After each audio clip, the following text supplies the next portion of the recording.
you as an artist, you probably have such a wide, eclectic taste of music, but you kind of have to play to the masses. Yeah. So you have to play a lot of, like, I don't want to say top 40, but popular R&B and hip-hop. Yeah, definitely. Okay. Set it up that way, and then, you know, just go into different genres of club music, like, you know, hip-hop from New York to LA to Dirty South. Coast to coast. Yes, taking to rock. Must be hard when, like, you have to please the crowd, and then you have, like, owners who come up and want to hear their songs and stuff like that. Well, like I don't know who would do this. One of those.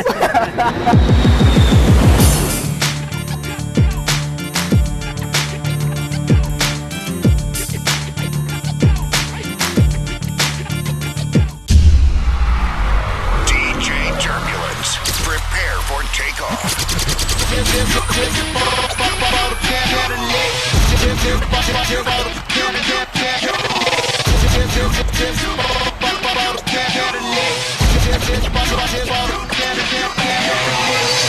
Today my guest is internationally renowned DJ, Mr. DJ Turbulence. Welcome to the show.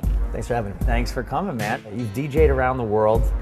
You have a mixtape coming out, worked with some of the biggest artists in hip hop. I guess, you know, to start, we just want to figure out when you started DJing and how you came to be in this business. Wow, I started when I was 13 years old. My dad was a wedding photographer, so I actually started like DJing like weddings first. Oh, okay. But I actually started like listening to the radio, like Power 106 and 92.3 The Beat back then, so. So you were like 14, 15 years old DJing at the weddings? Yep. Wow. And all you had to do there was just put on Celebration. Yeah. Celebrate. If I hear that at a wedding one more time. And I'll still mix it in too, so. You gotta get it in there. So you were just like a little kid, like on the turntables like this? Yeah. Okay, so we have the turntables. All right. And then the old style of DJing was you actually took a record and put them on the turntables and went back and forth. Yeah. Now, you have a program called Serato where it just reads your MP3s, actually feeds into this mixer right here, and has the box built in, and it actually reads these SMPTE records. And Are they called control records? Yeah, control records. I know my stuff. There it is. I know my stuff. He knows it. He knows it. So Okay. right here, we're gonna throw a beat on for you. That's that side. Okay, I love it. I love it. So this is playing here. Why do you need this one? To start the other song? Yes. So start it's the the same song, like we have the scratch. two records. Yes. It's just two songs in the computer. Yeah. One's going over here, one's popping out and on deck over here. Exactly. Gotcha. Exactly. Okay. So I cued the mark right here at 12 o'clock. I put a scratch apple on. So then you just want to scratch with that.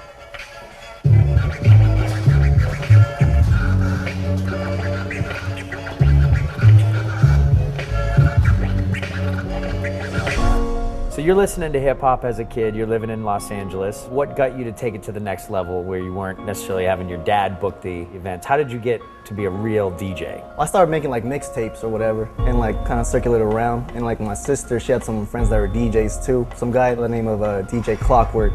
Okay. He was one of my friends back then. He was kind of like showed me the ropes. So he stuck me into clubs. I was underage going to all these clubs and wow. stuff. So That must have been a thrill. I mean, you must have been the coolest guy in high school. yeah, You're yeah, like 18, yeah. 17, 18 years old DJing in clubs. You mentioned Power 106 and 92.3 The Beat. How did you, because I guess it was sort of a dream of yours to actually DJ on those radio stations. Yeah. How did that happen? As I was a kid, like I knew like the older DJs like DJ Vice, Koki, Vermin, Echo, those guys, and Mr. Chalk. So like they heard my demos and yeah, they just wanted me on there too. So eventually over time, put that on you. You need them or? Put it for you. Okay. So I'm Now, just directing. the way the real guys do is you got to have just one ear. Yes. So you can like, you know, well, actually it works like this. The girls come over here, you're talking to the girls. All right, yeah, hey, hold on. I got to put a little record on 1 second.